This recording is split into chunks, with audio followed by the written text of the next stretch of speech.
Are you ready to brawl? That's right. We have another edition of the Backyard Brawl, which means our complete coverage throughout the Sports Now family of networks. I'm Mike Asti, and I will be joined by Karl Ludwig of Pittsburgh Sports Now for our PSN and West Virginia Sports Now preview show of the 106th Backyard Brawl between West Virginia and Pitt. This one, the first in Morgantown in over a decade after last year's historic game at Acrisure Stadium in Pittsburgh. And this game means a lot to both programs, to both fan bases, really to a lot to the media that's even covering this game really in the region, but especially to both teams this year, maybe even more than going into the game last year, because that was week one and you kind of had the cockeyed optimism and didn't know what these teams are going to all be about. Now we were in week three. They're both 1-1, and both wins are only in FCS games. So nothing to brag about, and then disappointment otherwise. So we will see what happens in this week three edition of the Backyard Brawl.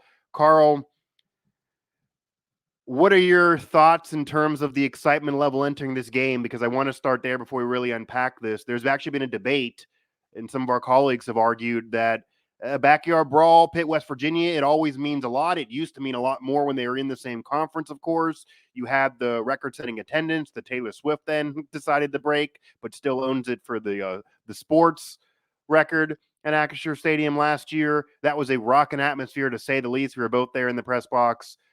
I see it on social media. I see preview shows. We're churning content on both sites. It's not different than last year, but I could maybe see an argument, and I have seen this made, that the excitement level entering this game is not what it was entering the game last year. It's a little dissipated. Do you agree with that? Is that maybe just looking for something that's not there? Like in Pittsburgh, I'll tell you, when I was in Morgantown the other day, it still feels like there's an energy. It is a rivalry game, but it doesn't probably feel like what it was, of my youth entering this game. Like, is that the case? And why would that maybe be? I wouldn't say there's less intrigue for it. I think everyone's excited for it still. I mean, it's not Yeah. the first game in over a decade like it was last year. It's Yeah. not the opening game of the season where both teams have such high hopes. But if you go down to pitch practices, they're playing country Okay. roads on a loop. The players are very excited. Um, Frank Cinetti Jr., who is Pitt's offensive Yeah. coordinator, he has long ties to West Virginia. He's excited. He I think does. everyone Yeah. around the team is very excited for this game. And I think the general noise about not being much hype is kind of just kind of media Yeah, it could be. storylines. I mean, I think both teams have a lot of stake here, a lot to prove, Yeah. especially Pitt after a really bad game last week. So I think both teams will enter this game fired up in Morgantown for the first time in over a decade. So there's plenty of hype here, plenty of anticipation from Pitt side at least. I'm sure it's the same for West Virginia as well.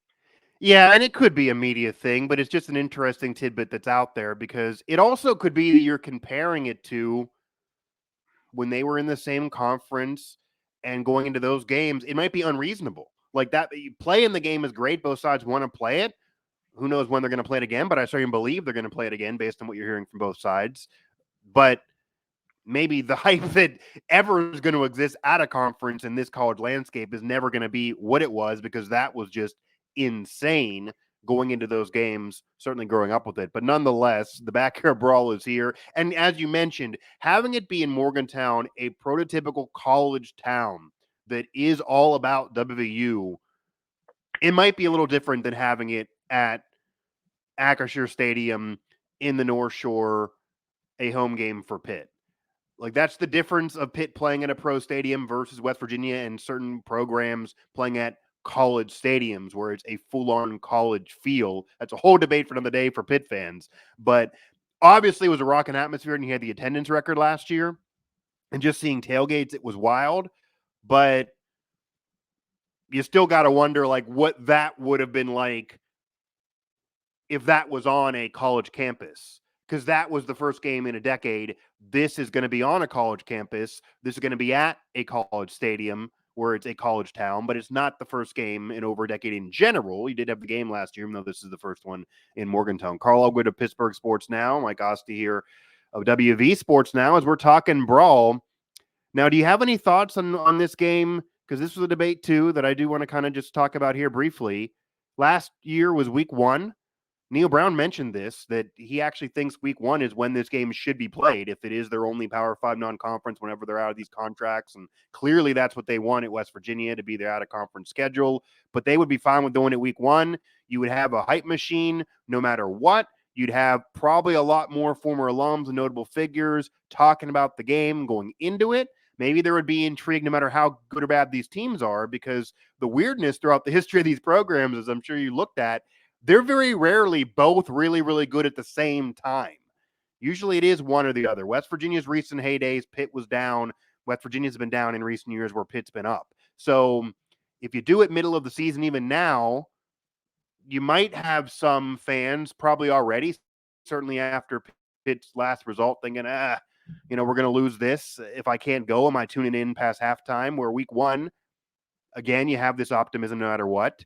There are some that want this game moved to the end of the year, even if it stays out of conference. And there are out of conference rivalries in college sports that stay at the end of the year, even though they're not in the same conference anymore.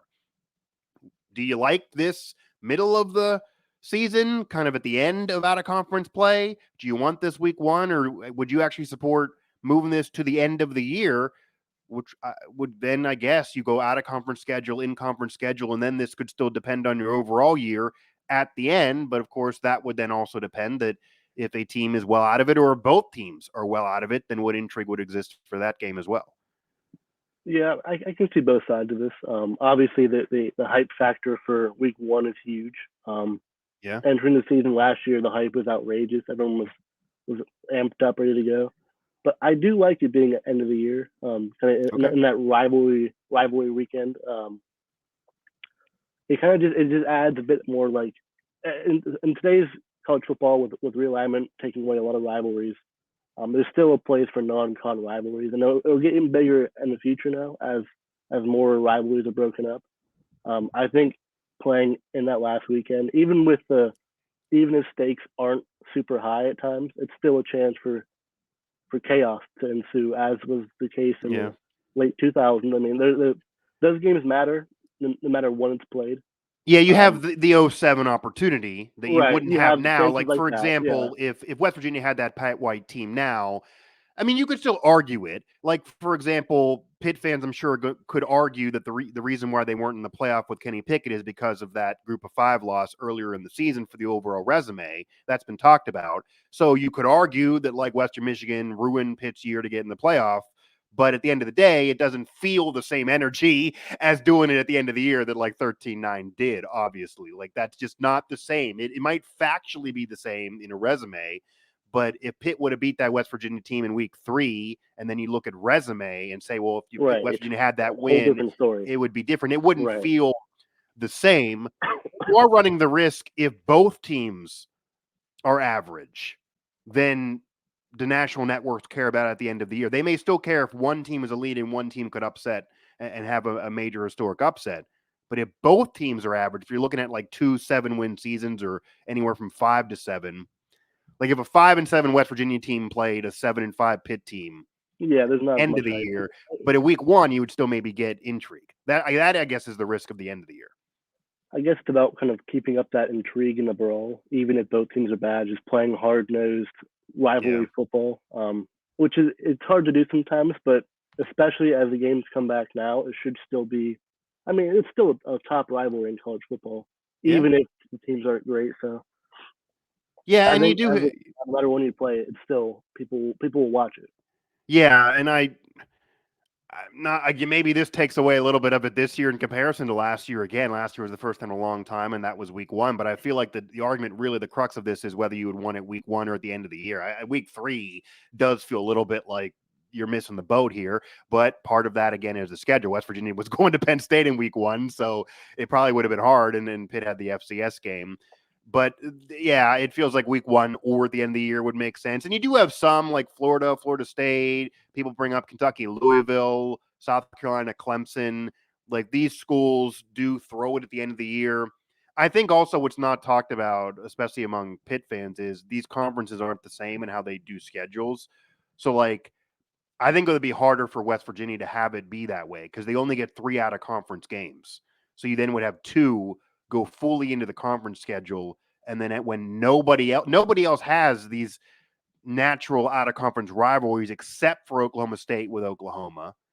But Oklahoma doesn't really care to play Oklahoma State anymore if they're not in the same conference. So unless you Right. refuel that, and maybe Nebraska Right. plays some teams, but they're like irrelevant, so who would care about that right now? You would have everybody else go into conference play in week 3, I guess, or week 4, and I don't know what would happen in week 3, and then West Virginia would jump out of it at the end of the year when no one else is doing that. So the argument would be like, why should West Virginia take like the 13-9 risk when nobody else is doing it in the entire conference? They're almost doing it for the fans of the brawl.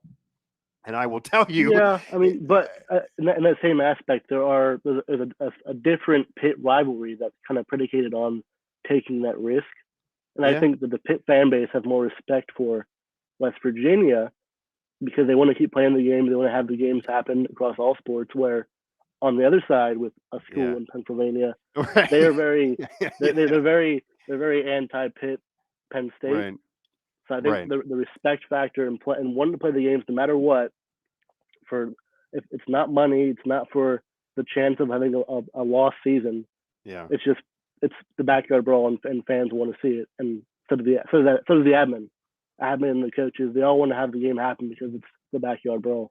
Yeah, and I think that that's something that both fan bases should appreciate. I've said it on pretty much every show previewing this game and all over the place that I don't think this can be stressed enough, as you're talking about there. In this college sports climate, again, ask Pitt and what they're dealing with Penn State, and Franklin can say what he wants. Yeah, Penn State's the obstacle here. If Penn State wanted to play it, they probably would eventually play it. They played West Virginia. And West Virginia, going into the game, Neil Brown said, I don't think this is a rivalry. Like, it almost was like West Virginia saying, we're playing it, but like they probably should be playing Pitt because we're not much of a rivalry but with them. But in this climate of college sports and this realignment, if 2 teams are not in the same conference, unless both sides want to play it, it's not going to happen. So there is a sense that Pitt fans do need to appreciate that West Virginia, all the way from the athletic director down, are saying this game should be played, and the same notion for West Virginia fans with Pitt. And as much as West Virginia has been complaining about their schedule, for better or worse, and that's an annoyance for some and maybe an excuse for others, the first sentence to all of that is always, Neil Brown and Bren Baker, to their credit, has always been, but we should play the Backyard Brawl. So they're all on board with the brawl, regardless of what anybody else wants to do with the schedule. So that's at least a good thing. But that now will allow us to talk about the actual game, because all of the conversation about when the game should be played and where it should be played and who should have home first, and the schedules and all of that, and who should play who on any side of any rivalry in college sports, it doesn't matter if you don't start winning some of them. And Pitt does have the win from the rebirth of the Backyard Brawl in Pittsburgh last year. Pitt was a better team last year for sure. They've been a better team for a couple years. West Virginia fans can't even really argue that. But that was also a really, really close game that West Virginia, I will tell you, after the game, feels like they let that get away. They still feel like they should have won that game, even knowing they weren't even a bowl team last year. And if you swing that game, they actually would have been a bowl team. So that was a really classic close game at the end. You have the interception at the end. You have Brace for Wheaton dropping a pass. You have a lot of moments in that game, even controversy. Neil Brown, I think if this era ends up with him being fired this year, people at West Virginia are going to forever remember decisions in that brawl that if he made the other one, they feel like could have went the other way. But going into this game, odds makers are kind of split. There were a lot of people picking West Virginia. This is a home game for the Mountaineers. They didn't look great in the FCS game, despite eventually winning it big.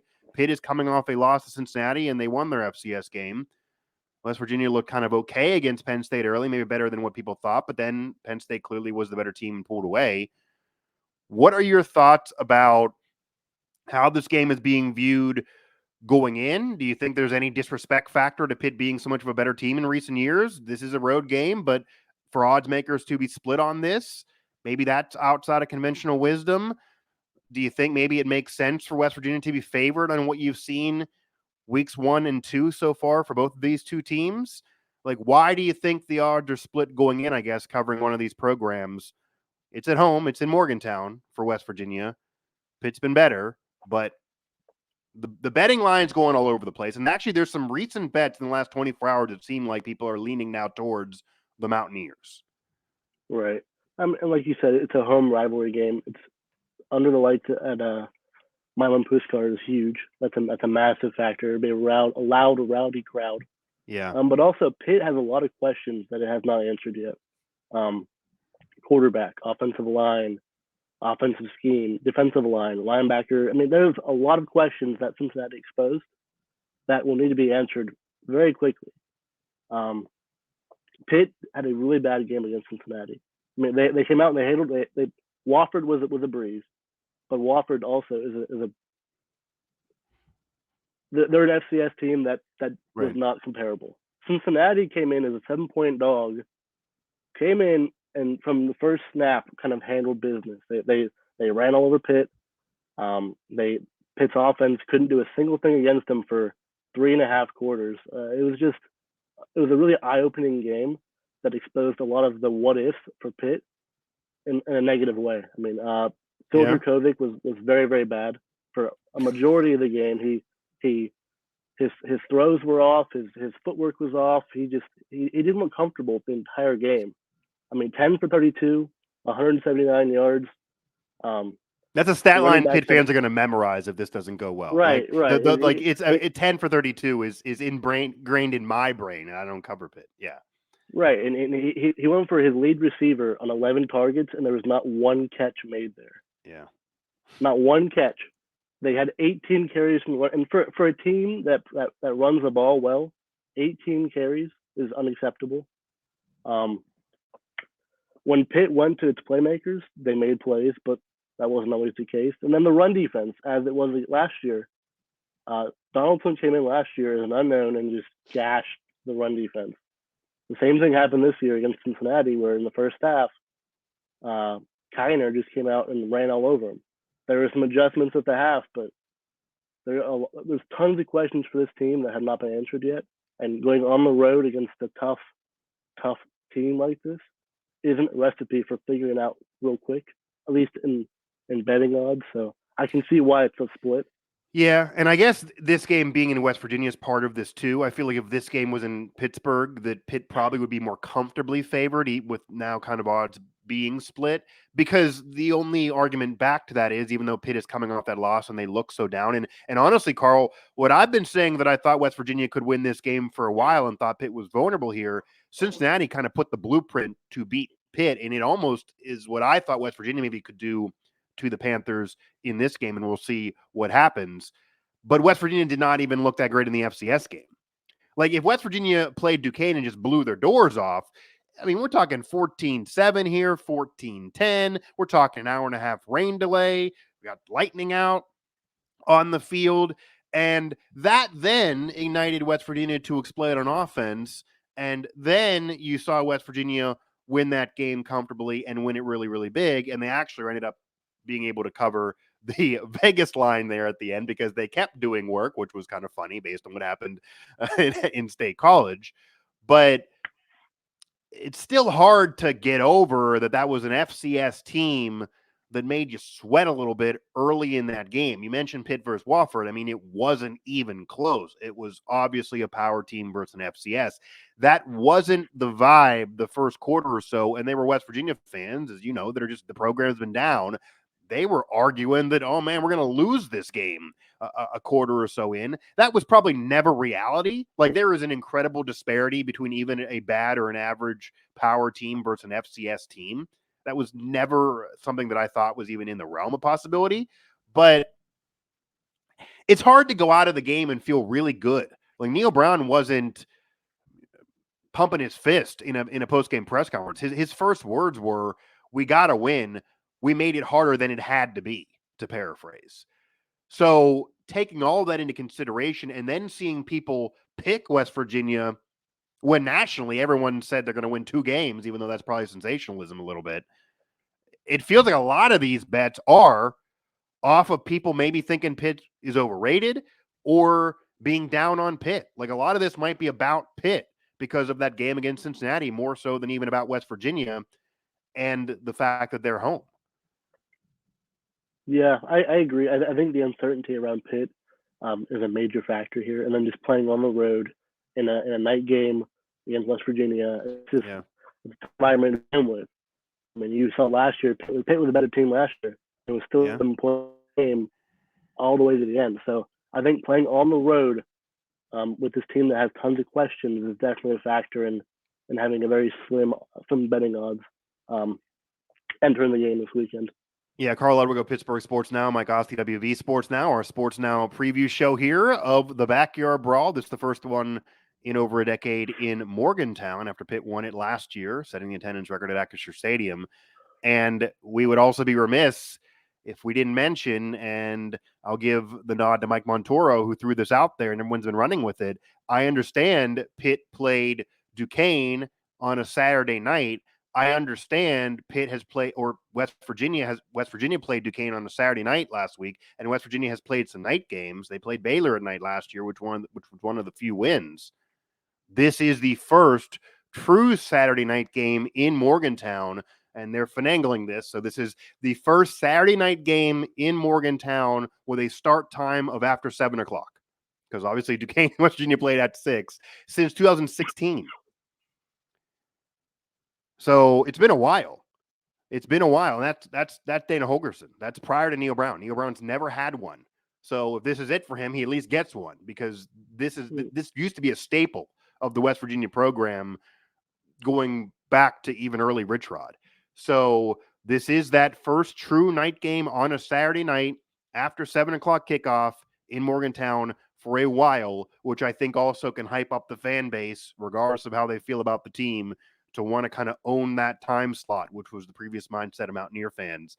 So there is a lot that Pitt is going to deal with in the game. And also, the fact also remains, and Pat Narduzzi's talked about this, there are a lot of West Virginia fans that live and work in Pittsburgh, and there are a lot of people that could be at the Brawl in Pittsburgh that are West Virginia fans that don't even have to travel because, again, they just live in Pittsburgh. Or there might be an interest of West Virginia fans who travel from, northern West Virginia to get to the Brawl, probably more so than the reverse. There are probably always going to be more West Virginia fans. I'm not saying 75%, obviously that's just ludicrous, but there probably always are going to be more West Virginia fans that will attend a Brawl in Pittsburgh than Pitt fans that'll be able to go down there in Morgantown. And it might not even be that the interest level. It's just the fact that West Virginia has really tried to clog the tickets.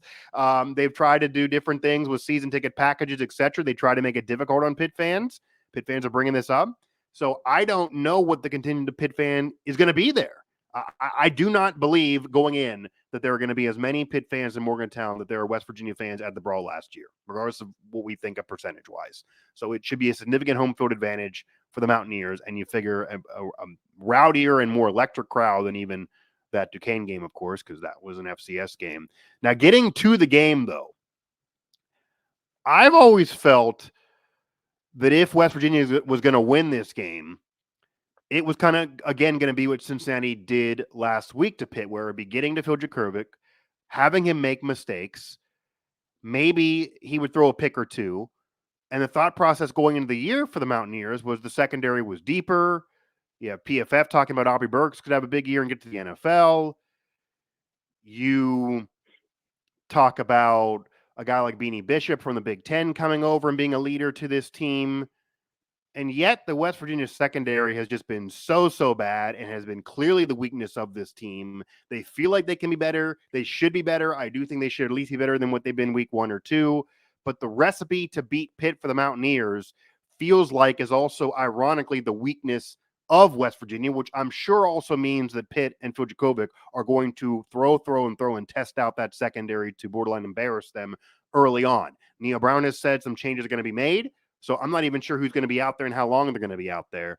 But it feels like a West Virginia win would probably be a pick or two, maybe even defensive score in favor of the Mountaineers and mistakes for Pitt. Is that kind of how you also would see it if West Virginia would win this game? Like, what are the keys to you from the Pitt side for this game to get Pitt off of that Cincinnati mindset, back going and getting this win in a difficult place to play? Yeah, well, number one, like you said, is pressure. If they can pressure Jakovic all night, like Cincinnati did, it'll be a long night for the offense. I mean, Dracovic wasn't very good against Cincinnati, but the offensive line, especially the interior, was bullied all night long. Dracovic is a mobile guy. He can move. He can make plays on the run. Right. But if he's running for his life on more than half his dropbacks, he has no chance to make a play. And if West Virginia can generate consistent pressure from the inside, then it'll look similar to how it did against Cincinnati. And if Pitt doesn't choose to establish the run and run the ball more than it did against Cincinnati, it could also be a long night. I think Pitt will run the ball more. That's an interesting question then, because, like, for example, Penn State early on against West Virginia, Drew Aller throwing a bomb because he didn't think the secondary was that good and they were testing out the secondary, like I'm saying. Are you almost saying that for Pitt, maybe the reverse, that they if they worry too much about trying to embarrass the West Virginia secondary, they might get away from themselves and they just need to go to the ground and maybe throw a big play or two here or there, but it cannot be all about the West Virginia secondary? Like, they need to establish the run? Well, against Cincinnati, Pitt came out with 3 straight passes, all of them incomplete. They had back-to-back 3-and-outs, just 3 passes, 3 runs. Right. Didn't work out at all. I think Pitt will have its chances to make those deep balls, but it should not be dependent upon Phil Dracovic just launching up deep ball after deep ball. Because as was the case against Cincinnati, it did not work. It was very unsuccessful. Okay. And if Pitt wants to win this game, it has to rely upon Rodney Hammond, Steve Lemister, and Daniel Carter in the run game. Because the passing game, for all the hype in the offseason, it's still not quite there yet. Maybe that's changed in practice. Maybe that was a huge emphasis. But the deep ball against Cincinnati was putrid, non-existent. So they can't just come out and think, okay, poor secondary, let's just test them all night. No. Right. If they run the ball, get the run game going, get some RPOs, get some play action going, chances should be there. You'd think that would be the plan heading into the week, but who knows? Maybe Pitt does see what you see and they go, okay, we'll dial up some deep balls here and see what we can get. But I don't think that should be the plan against West Virginia, at least to open the game up. Okay. Now, for Pitt defensively, though, they're going to be facing a West Virginia team that's also, again, it almost seems like maybe the recipe for both of these two teams offensively might be very similar because the Mountaineers are a ground and pound team. They want to click 3, if not 4 running backs. They finally unleashed Jaheim White, who's a Pennsylvania product actually, against Duquesne. He did not play against Penn State. I think Pitt is well aware of who C.J. Donaldson is this year. I don't think they knew who he was going into the game last year. And Karl, admittedly, I didn't know much about him going in. I don't know if you knew much about him going in. The man was a tight end who barely practiced much, didn't get any reps at running back. Whenever he did, the media wasn't allowed to be there. Neil Brown admitted he didn't know what to do with him prior to the season last year, threw him in at running back, and he was a beast. And even after the game, Pitt fans were saying, wow, like it's almost amazing he hasn't transferred out. He is still there. He could be the beast. He could be the athletic player that maybe creates some big plays for the Mountaineers, and it's him on down. So they got a lot of yards against Duquesne, but it took a while to establish it. That's what they want to do, though. I would imagine for Pitt, number one, defensively, they probably are saying themselves, that's all great, and you might get a lot of yards because you're West Virginia and you're going to run, and these are great running backs. But for you to beat us, I want to make Garrett Green do it with his arm. There's still question marks around Garrett Green's arm, even though Neil Brown says it's better than what people give him credit. He's thrown some passes. I think he's looked a little better than people give him credit with his arm, but he's still that dual threat QB that maybe makes too many mistakes and tries to run a little bit too much and makes poor decisions when he's going to run versus pass. I'd imagine Pitt wants him to beat them with his arm. And if Garrett Green goes out there and throws 300 yards with his arm on 30 passes, they probably say, what can you do? We were wrong. But they probably would rather live with that than the Mountaineers that win a 400-yard rushing performance and turning back the clock. Yeah, if they win the game, West Virginia wins the game, it's because Garrett Green carved up the secondary. Pitt's defense under Pat Narduzzi is made to stop the run. Against Cincinnati, first half, 180 yards. Second half, I believe it was 48 yards. So they made adjustments. And last year's game being the season opener in the Brawl, they had no idea Donaldson would go off like that. It was a new defense. I don't think West Virginia knew that was going to happen either. No one.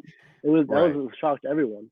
Yeah. But Pitt was still adjusting. They hadn't made their checks yet. They hadn't went back and watched it and reapplied it for next week. So I think having that Cincinnati game is a big one for run defense. They can watch what went wrong, watch the fits, the gaps, the scheme, and kind of game plan more for a strong rushing attack. But as Pat Narduzzi's defense do, it'll be all about stopping the run and generating pressure on Garrett Green. So if they want to win the game, it'll be because Garrett Green can stand in the pocket and make throws or evade pressure and make those off-platform throws.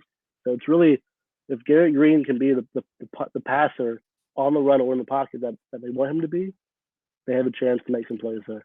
Now, do you think Pitt's defense can stop the West Virginia ground game? Because again, even as average as the West Virginia team was last year, West Virginia on the ground was still very, very good. They had 3 players that were churning yards last year. Take Tony Mathis off, who transferred, and it really hasn't mattered. This is C.J. Donaldson with another year of maturity. He hadn't played the position last year. He has some seasoning this year, supposedly healthy, in better shape. His body's better. Imagine him in better shape is basically what Pitt got to deal with, because they couldn't handle him when Neil Brown says he was out of shape last year in the brawl.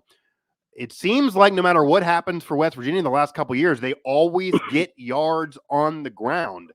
Do you believe Pitt actually could neutralize that and kind of stop what West Virginia is doing on the ground? I mean, if Pitt stops West Virginia on the ground, they could win this in a blowout, but that seems like a really tall task. It's a tall task. It's a very talented running backs room, but Pitt's defense is made to stop the run. Pat Narduzzi, his biggest criticism from Cincinnati was the run defense. He was furious, hated watching that happen. And if I know one thing about his defense, it'll be much improved stopping the run this week. So it'll be a battle all night, but I think Pitt's run defense will be much improved from week 2, week 3. The real question is making pressure, because it's a new defensive line room or defensive ends room. You have Deion Hayes, who's from Westinghouse in Pittsburgh, great impact maker, but outside of him, there hasn't been much in terms of getting after the quarterback. They have some veteran guys, they have some young guys, but generating pressure this season has not been great. And for a defense that is known for tackles for loss and sacks, it's a bit concerning at this point in the season. They had to find a guy or two who can supplement Hayes and generate that pressure. Karl Ludwig, Pittsburgh Sports Now, Mike Asti, WV Sports Now. It is the Backyard Brawl. It's going to be this weekend in Morgantown, West Virginia. The rebirth happened last year, and now the Mountaineers looking for revenge here this season. Both teams 1-1 with only an FCS win going into the game, and then some big conference games coming up, and it's going to be a lot of questions around both teams the rest of the season, but the loser is going to really have a big mountain to climb. Obviously, even more pressure on West Virginia here. And as I wrote about, I mean, this is a lot of pressure on Neil Brown in particular. Even a bad year, Narduzzi's not going anywhere. Another bad year, this probably is the end of the line for Neil Brown, and he knows that as well as anybody. In terms of speed, though, defensively for Pitt, because you're mentioning getting pressure, and Garrett Green maybe could try to carve up a team. It's obviously not what West Virginia wants to happen. I think he's maybe better than some give him credit as a thrower, but I don't think he's an elite thrower. Like, if this is thrower for thrower, you'd imagine Pitt would have the edge with Phil Jakovic. He's a 6-year vet. This is the first time Garrett Green's been a full-time starter in a college football season, and had some starts last year, but that success, even in the Oklahoma win, was a lot on the ground. That was Garrett Green running all over the place. For him to do it as a passer seems unlikely to win it that way. But what if the pressure causes him to say, I'll throw it sometime, but I also run a 4-5. Can anyone catch me if I try to go the outside? This is not Pat White in the spread offense here, but if in Garrett Green's mind is I run a 4-5 and I'm going to do it with my legs a little bit, do you think that's playing into Pitt's hands and they can catch him? Or are they maybe going to realize this, again, isn't Pat White, but this is a very, very fast man, and it might be hard for them to catch him, so maybe he could do it with his legs. Well, of course, it's tough to stop fast quarterbacks like that. I mean, he's an agile guy. He's athletic. He's quick. But Pitt does have some athletes in the second and third levels. I mean, they have some fast linebackers. They have some explosive cornerbacks and safeties. I guess it's more about the DNs keeping contained. if they can contain him in the pocket. But if he escapes, of course he's going to make plays. But if Deion Hayes and Nate Temple and Nakai Johnson, Bam Brymo can contain him in the pocket, it could be a long night for him. But if he does escape, they have some very athletic linebackers. Bengali Kamara, Shane Simon, Solomon DeShields, Kyle Lewis. They have guys who are fast. It's a very fast defense. Okay. The problem for them isn't the speed. It's their positioning. It's keeping their fits. It's playing as they're supposed to in the defense, as opposed to playing to make a play, to play outside themselves. So if they don't contain and they don't play the way they're supposed to, Ureem could have some big plays. He got some long runs where he evades the defense and hits the holes that shouldn't be there but are. Yeah, and that is going to be his mindset to do it a little bit with his legs as well. And Neil Brown does kind of give him the green light to make decisions. I do think sometimes he actually, and this is weird to say, I think there are some times where he could run and he throws despite the being open space because it gets in his head that I don't want to just be a pure runner. I got to throw a little bit. And then the reverse also happens. That was evident against Penn State a few times. I think there were a few times in that Penn State game where he actually could have ran for probably 6 or 7 yards and moved the chains and then tried to throw and then overthrew the receiver. So then you get nothing out of it. So we'll see. But this is also different than week one. I mean, you have to figure, no matter what anybody thinks of Garrett Green, you have to figure Pitt is going to get a better Garrett Green than Penn State got. Because this is just a couple games in. He's now a starter. He got his feet under him, literally or figuratively. More so, more games. You figure he's better. Whereas, again, week one, you don't know. And West Virginia played some of their better offensive football last year in the first couple weeks of the season, despite not winning because of the defense. They then collapsed. So that week one game, you just don't know. Week three, you're a little bit more of a team for better or worse. But on the Pitt side, as you've been talking about, so far it's for the worse. So we'll see what Pitt actually is entering this game. You mentioned a couple of them already on defense, but who are some players on Pitt that could really have big games, maybe players to watch in this game, either for Pitt fans or even for West Virginia fans to keep an eye out on? Because some of the biggest time players last year in the brawl, even going the interception at the end, I don't know if that's what anyone had on paper going into the game. So, like, who are some Pitt Panthers that this could be their moment? This could be their brawl. They could live forever in Pitt lore because something they do in this game. Are there Pitt players that are ready to maybe be that guy that aren't exactly who the fans are expecting to be the guy? Well, I mentioned Deion Hayes, defensive end from Pittsburgh. He's been their most consistent D lineman so far this year. Emily Devonshire, the Pitt six is still there. Right. That's who I was talking about. Yeah, I don't know if anyone thought it would be him going the game last year. I think a guy they should watch in the secondary who's not a cornerback is Donovan McMillan. He's a Pittsburgh kid from McMurray, Pennsylvania. He didn't play much against Wofford, but he came in a lot against Cincinnati, and he was probably their best safety against them. He's new. He's a Florida transfer, but he's a big physical safety who could be huge in stopping the run. I think he'll have a pretty big. He might not start, but he'll play a lot. Okay. I think a sleeper name at linebacker is Kyle Lewis, a redshirt freshman. He also does not start right now, but he's played a lot, and as he's gotten more reps, he's gotten more comfortable. He plays on the boundary, so he'll be tasked with a lot of run stopping, a lot of dropping back into coverage. I think he'll be very pivotal in those delta packages, third down packages where they have to stop the run or stop the pass. And then the D line is very deep. They have 4 guys they roll with, 4 veteran guys they roll with. David Green from Central Catholic, which you're very familiar with. Yeah, I'm a Central alum. DeAndre Jules, Tyler Bentley, and Devin Danielson. And they're all big, they're very, very big. They're very, very strong, but they're not the fastest guys. So if they can stuff up the interior of the line, which they haven't done a great job at yet, that can also help with the interior pressure and kind of run stopping against Donaldson and Jaheim White and all them. Yeah, and I would say from the West Virginia side on the same type of deal, it probably goes to secondary again. Probably guys like Aubrey Burks, Beanie Bishop. Anthony Wilson is one he actually put out there throughout the offseason that he wants to play like Carl Joseph, which was all an eye popper. There actually were some that even argued you can't do that legally anymore. Like, I'm sorry, you can't. Unfortunately, your dream is over because of the rules.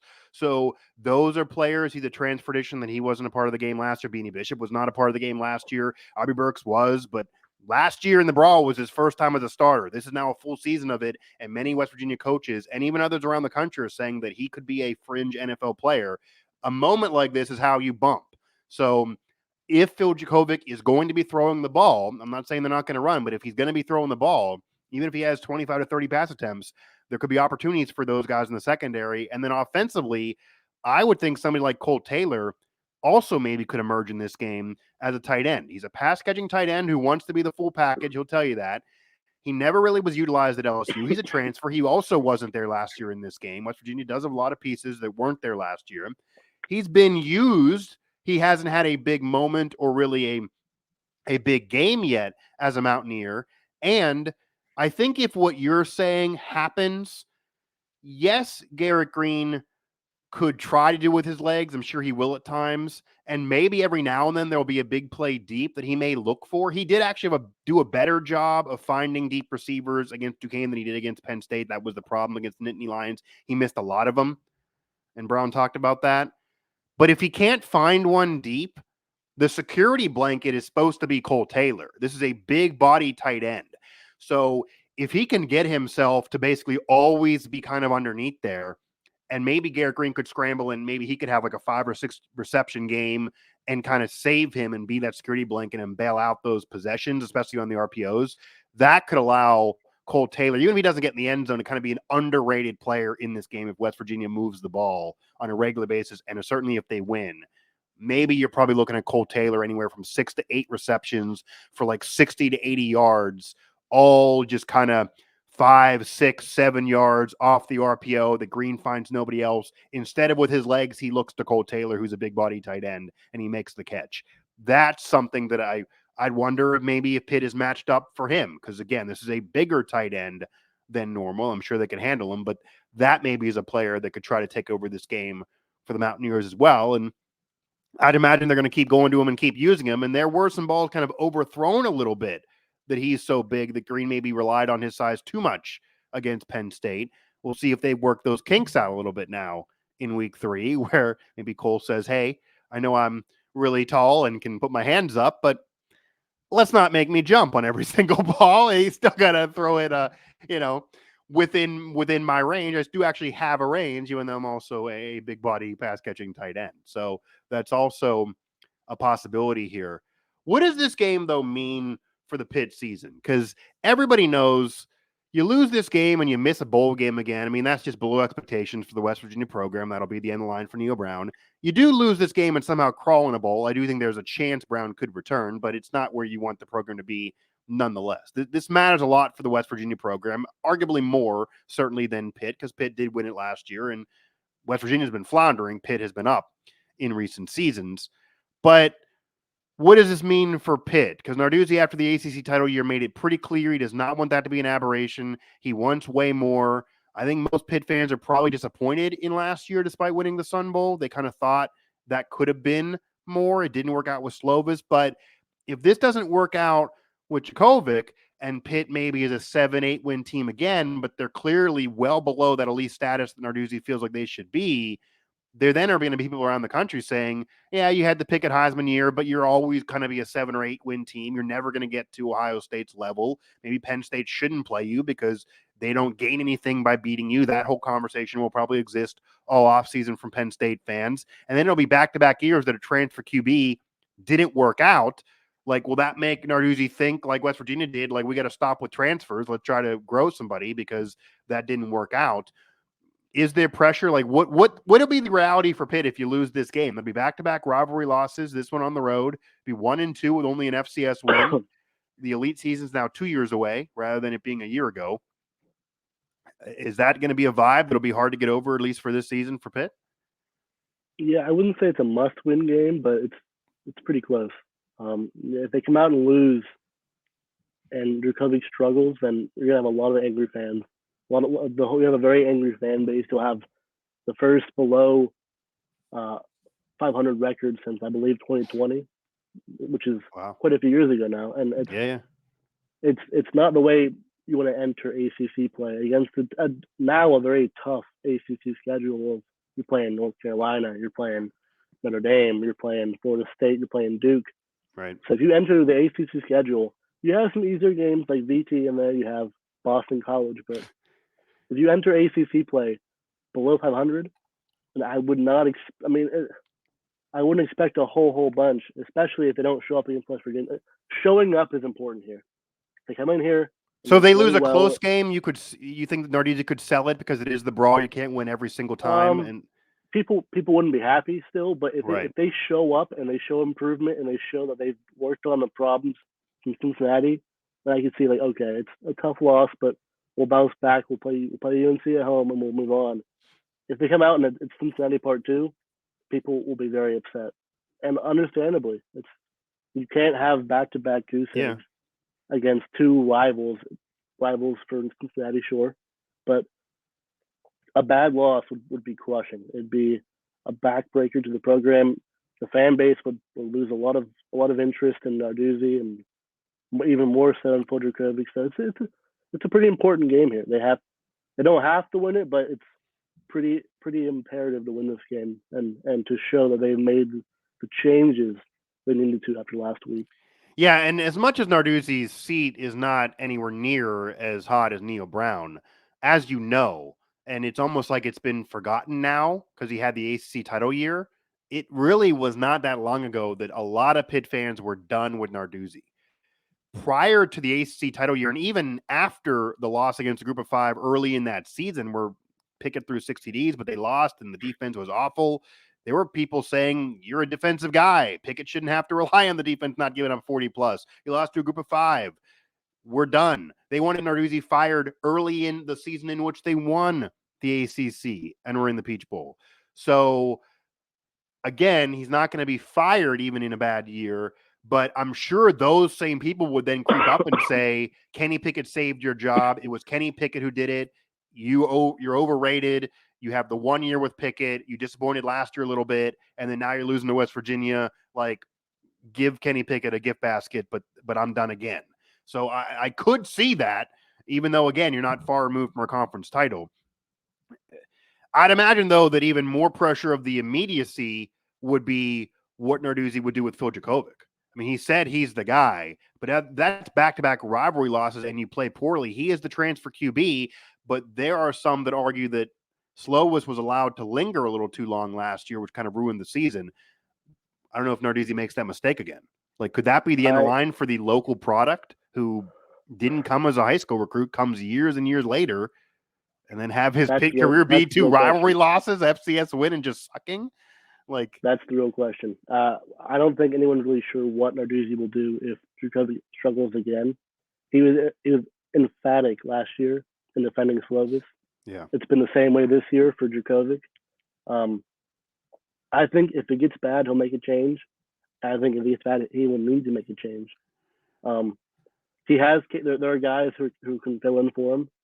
Penn State transfer Christian Valle, by all accounts, had a great offseason, great adaptation to the offense. Yeah. But the real question is, will Narduzzi make the change if he needs to? And I'm not quite sure if he will yet.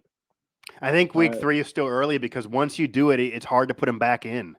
I mean, you're done basically then. I mean, you can literally, but like that would then be hard. You can't flip-flop. It's a 12-game season. So I feel like I wouldn't do a 2 QB set either. You have to kind of pick one.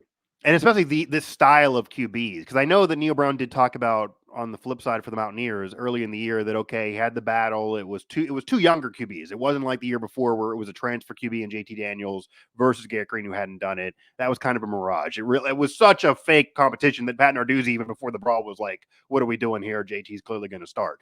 But this year was more of a legit competition, and Brown did say that he could envision a scenario where both played early in the year, even if Green or whoever was the winner and was the clear starter. So I could see some more Nico, like you obviously saw him in the FCS game. I could see some Nico. I do wonder how if you see a couple packages for Nico in this game. They're very similar. They're both scramble. They're both kind of dual threat QBs. One's right-handed, one's left-handed. And that's a whole mental gymnastics of trying to avoid Nico transferring out because Green also has eligibility next year. So the whole thing is kind of a mess. But for this year, I could see maybe some of Nico. And if Green would lose this game and then Green would lose to Texas Tech and Green and the team's like 1-5 or 1-4 and maybe then Brown's fired, then I could see Nico becoming the starter because at that point you're trying to save maybe him individually versus the program. So I could then see that. But it's not like you have a transfer veteran that comes in Phil Jakovic. I mean, that also is kind of what West Virginia was in last year. There are some that maybe think JT Daniels was allowed to linger a little long. He had that 3-pick game against Texas Tech, and then that was the end of the line. But it wasn't like he was bad early, even though the team wasn't winning. So it's a short season, but this is still early for both teams, but such a big game for both teams because I've put this out there too. West Virginia wins this. I'm not saying people will forget about Neil Brown being well under 500 and the program's still been well below what it should be and been really, really bad in recent years. But if you get this win, it'll be the first jubilation for West Virginia fans probably since prior to Brown. Like winning a Liberty Bowl is not going to be this will be bigger than winning the Liberty Bowl. Like they haven't had that moment really. And even beating Oklahoma last year, let's stress the Sooners were really, really bad. Like that was the perfect storm. That win will pale in comparison to this win. Like if you want to have the city burning some things, this will be the only opportunity probably all year and be the first time in a while. So I don't know if it'll buy time, but if West Virginia gets this win and gets in a bowl game, I'm very confident that's saving Neil Brown's job. You lose this game, even if you crawl into a bowl game, the fans are still going to be down on him. And if you lose this game, it's going to be harder to get in a bowl game because you're going to be then 1-2 and the vibe is just going to be so bad. This game is more important than even the brawl last year. Like this game is really now very, very important for the West Virginia program with Brown on the hot seat. Unless, of course, you just want to move on from Brown. Maybe you're rooting against him, which exists. But this game could change the course of the future of the Mountaineer program, at least in the short term, if you win this game.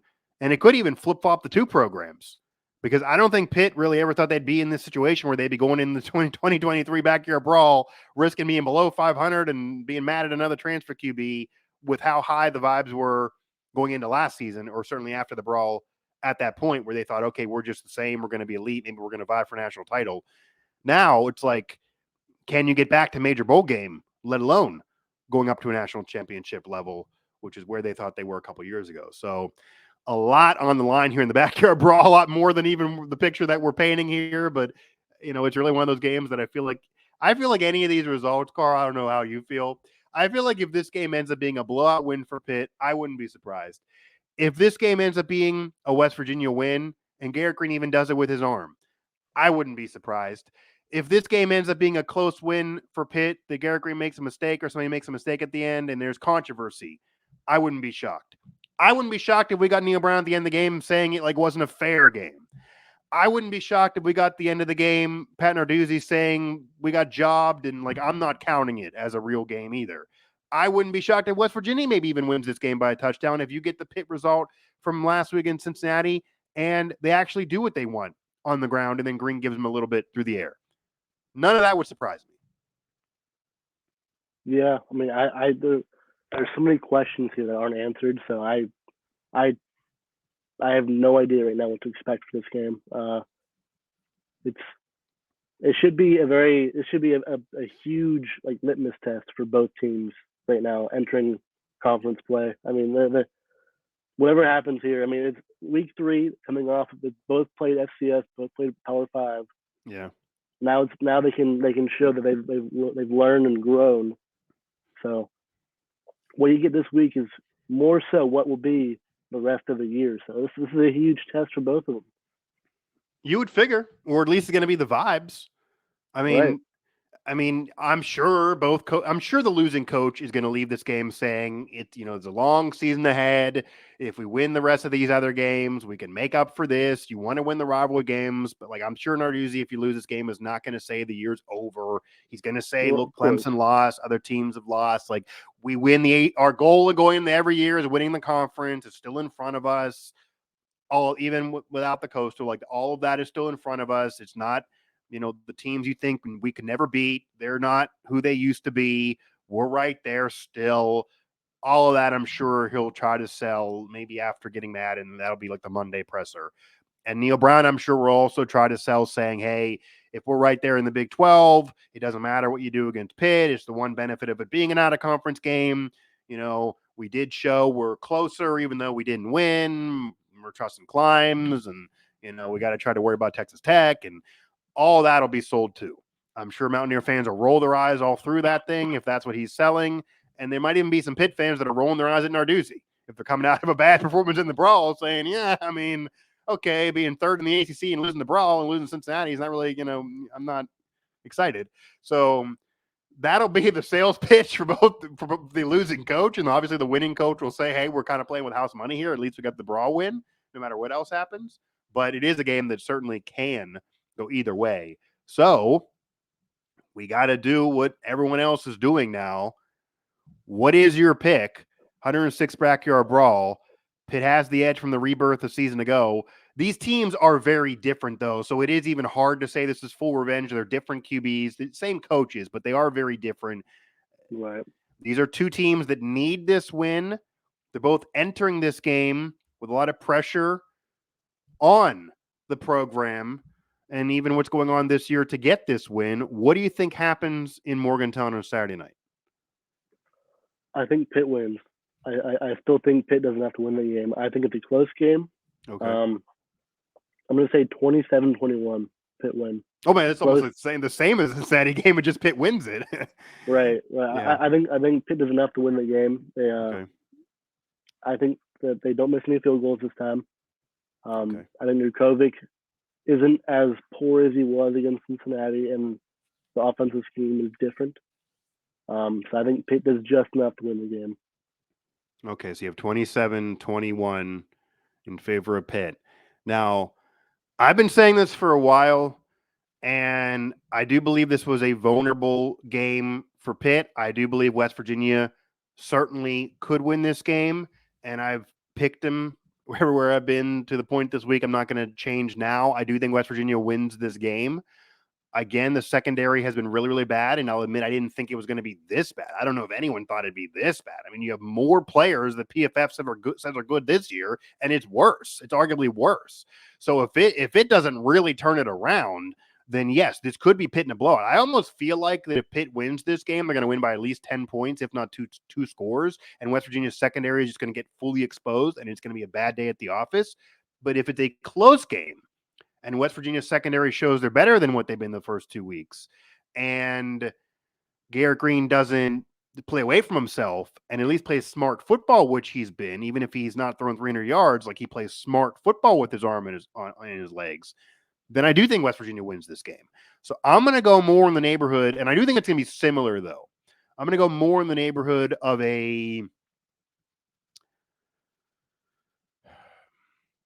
I'll tell you, I put 26-16 the other day when I gave somebody a pick. I could see even like a 29-20.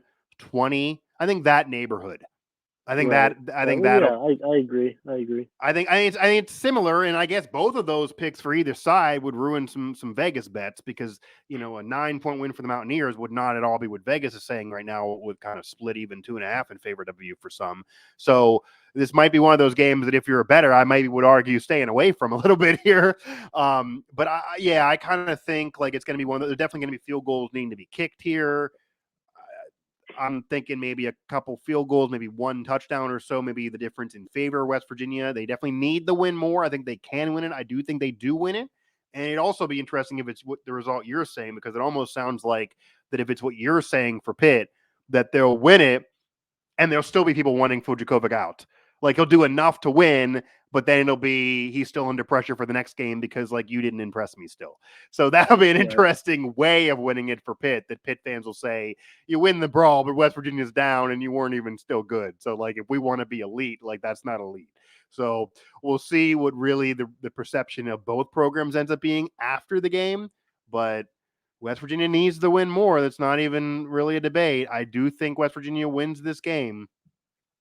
Just in a gut feeling, and I would not again be shocked if we're looking at Burks, Beanie Bishop, somebody like that snags a pick and then flips this, and there's some turnover in favor of the Mountaineers. It'd be very ironic to the kind of the finish of a season ago as well. But hopefully we get this rivalry again, regardless of, of who's coaching both teams and who's on both teams, and this happens again. And this is the first one back in Morgantown in a while, but both programs want this game again, so that I'm pretty confident this game is going to happen again, especially if West Virginia is on the search for one true Power 5, and that be it out of conference play, and Penn State doesn't really want to play Pitt. And, it's like, okay, we both want to do it. Let's just sign the dotted line. Like, I think that maybe could happen, and why you would see this game again in the future.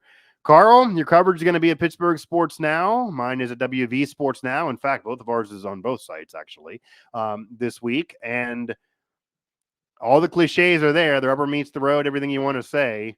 We'll see what that does to the Pitt Tires as they go down 79 South. And if the Mountaineers can really do this, we'll see what that means for the West Virginia program, or what it would mean to Pitt if they don't do this. Because I think going into last year was basically, okay, Pitt's going to win. How good or bad is West Virginia? Can they hang with them? This year, there are even some Pitt fans I'm seeing that think this West Virginia can win this game. So very different. Very different. It does feel a little bit different, even though it's not like this necessarily is that much better for West Virginia team nationally in that perspective. But it feels a little different. It feels like a West Virginia win to me. I've had feelings be wrong before. Everyone's had feelings be wrong before. So we'll see. We'll see if Pitt does get the win or not, though. Nonetheless, though, it's gonna be rowdy. It's gonna be electric, as Neo Brown has put it, in Morgantown for the 106th Backyard Brawl.